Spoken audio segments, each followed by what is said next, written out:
Hello, my name's Andy. I'm an avid language learner. Welcome to my channel, Andy Juggles Languages. If you haven't yet subscribed, please have a go at that. Hit the bell icon underneath. I'd be grateful. Thanks very much for watching. So today's video is about my relationship with Cantonese. I haven't said anything in Cantonese yet, have I? So, and I might not in this video, I don't know. But I'll tell you why at the end of the video. So I started learning Cantonese 7, 8, 9, 10 years ago. I can't remember exactly when. And I ordered some Cantonese materials online. I got some books and CDs and studied it for a kind of few months, maybe 4, 5, 6 months. I was dabbling with it. I was probably learning other languages at the same time because I'd started work in a shop which was quite multicultural, and we had customers from Russia and Poland and various other places.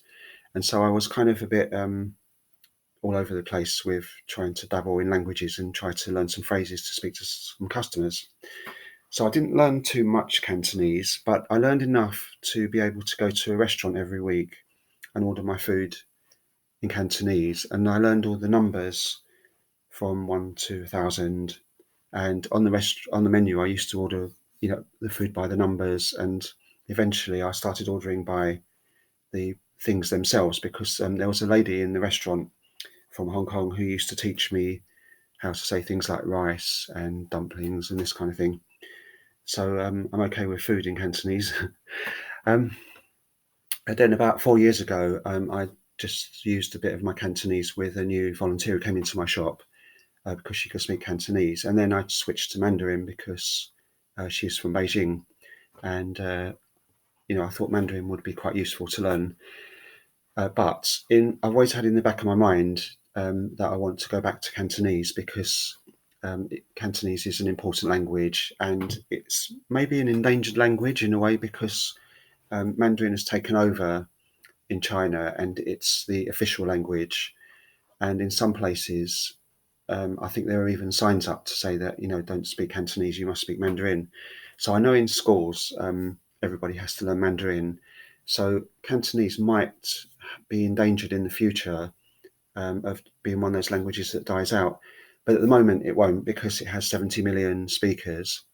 But it's a lovely language, and it's very different to Mandarin because it has 6 tones. Mandarin only has 4, and it has lots of different sounds than Mandarin. So people would probably think that the two languages are very similar, and they are in some respects. In that the writing system is pretty much similar, and the grammar is quite similar in lots of ways. Not everything, but quite lots of ways.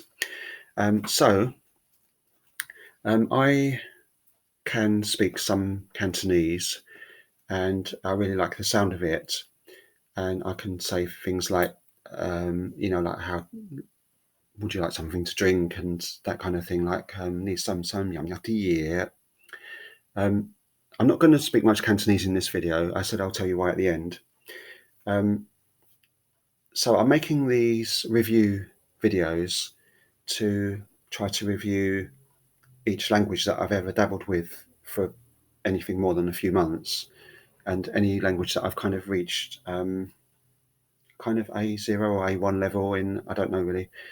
And I've decided that this is going to be my last review video because I've kind of made a decision on what I want to learn in the future and what I want to concentrate on now. And the review videos have taken up about a month of my time to do. And I've been thinking, I need to review this language, I need to review that one. So I've decided, as you may have guessed, I want to start learning more Cantonese. And one of the reasons is because I have a new volunteer starting tomorrow, and she's from Hong Kong. And she's starting on the same day as my Mandarin speaker volunteer. So it's going to be quite interesting listening to two languages spoken. And obviously we'll try to speak English when we're in the shop because it won't be professional in front of customers, but there will be lots of switching between the languages, I hope. So this morning I decided to have a look on YouTube to see what's available for learning Cantonese. Because with Mandarin, Mandarin has so many resources, You can dip into Google Translate, you can buy books, you can do PIMS that are up to level 5, you can do free online courses, and it's just everywhere, and it's really available. So you can't help but have all these resources. But with Cantonese, obviously, it's going to be less because the language is smaller. So I found this video on YouTube. I think I watched some of these before, and this is called Cantonese Lesson 2, Learn Cantonese Conversation and Phrases While You Sleep. So I don't really want to learn a language while I sleep. I need to sleep, and that's it. I don't know how that's possible, but these videos can be quite useful because they're very long and they have lots of phrases on them, and you could put it on in the background while you're doing something and listen to it, and they repeat a few times, and you could pause the video and if you wanted to make a flashcard with it or try to learn it, or you can skip back and listen to it again. So there are a few stock phrases on here. Let me just play you a little bit of it because I've got it paused at about an hour into it because I've been listening to it for about an hour, but I've been walking in and out of the room because I've been cleaning up and doing, pottering about. Anyway, here it is. It's none of your business. 唔關你事。唔關你事. That's a good one to learn. 唔關你事。唔關你事。What time is it? 幾點？幾點鐘？幾點鐘? I know this one already. So some of these phrases are quite basic. But interestingly, there were a few phrases that I didn't know in Cantonese, but I could have known them because I know some Mandarin.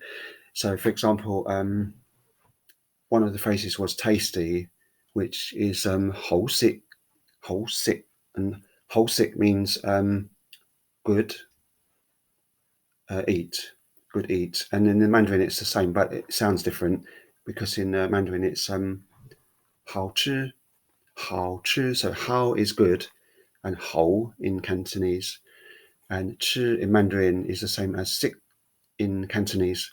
So you can see the two sets of words are completely different, but it's the same principle. So it's like good eat is tasty in both languages. So I think having reached a higher level in Mandarin is going to help me with my Cantonese, and I'm going to be hopefully learning it quicker than maybe other languages. I hope so, and I think it's going to be a bit easier. I feel quite passionate about Cantonese anyway because I want to learn this language because there are only 70 million speakers, and I feel that Cantonese might be one of those endangered languages because in China, Mandarin has become the norm now, and it might just be disappearing in some parts of China. But the Hong Kong culture and Guangzhou is really strong, and I think that Cantonese will obviously still be the first language that people speak as their first language, but they'll learn Mandarin as well. So when you speak to some older people from Hong Kong, they don't know Mandarin, and I think this baffles a lot of people because they go to learn Mandarin and then they travel to China, and they get off the plane at Hong Kong and find that there aren't many people to speak Mandarin with, which is quite interesting. I mean, nowadays that's changing, as time goes on. And I experienced that in Portsmouth as well because we have a Chinese association not far from my shop, and there are quite a few Chinese people in the area. Not a great deal of Chinese people come into my shop actually, I think because it's a cultural thing not to come into charity shops so much. But the people I do come across, especially older people, don't speak Mandarin. So I think learning Cantonese will help engage with even more people again. So I'm going to stop doing these review videos because I've come to the conclusion that the language I want to learn is Cantonese now, and that's the language I want to focus on. I've been learning Polish over the last few years as well, and I have a lot of Polish customers in the shop, so I won't be able to avoid speaking Polish and practicing my Polish with them, but I don't really want to actively necessarily learn any more Polish because I have enough to be able to speak to people and to help them in the shop, and that will be that's turned out quite useful. The other language that I want to start focusing on to develop is Romanian, because I know some Romanian, similar to Cantonese, probably less actually. I think my Cantonese is better than my Romanian. But I have lots of Romanian customers, and I keep coming across new customers from Romania who don't speak much English. Excuse me. So I'm going to focus on those two languages. Romanian and Cantonese are going to be my two languages. I'm quite excited about that because both of those languages I've been thinking of learning for quite a while, but I just need to say that I'm going to focus on them. And I did say this a few months ago with Romanian, and I never ever did it because I don't know, it just wasn't the right time really, but now is. So please watch this space for Romanian and Cantonese. Those are my two languages now. And if I make videos in other languages, so what? I'm a dabbler. I'm a language dabbler. I've come to the conclusion that I can't stick to just doing one thing. And my life is like that anyway. I'm a bit sort of jack of all trades, master of none. But I want to develop my Cantonese. I want to develop my Romanian. So I haven't spoken any Cantonese in this video, but I will do soon. Thanks very much for watching, and take care. Bye bye.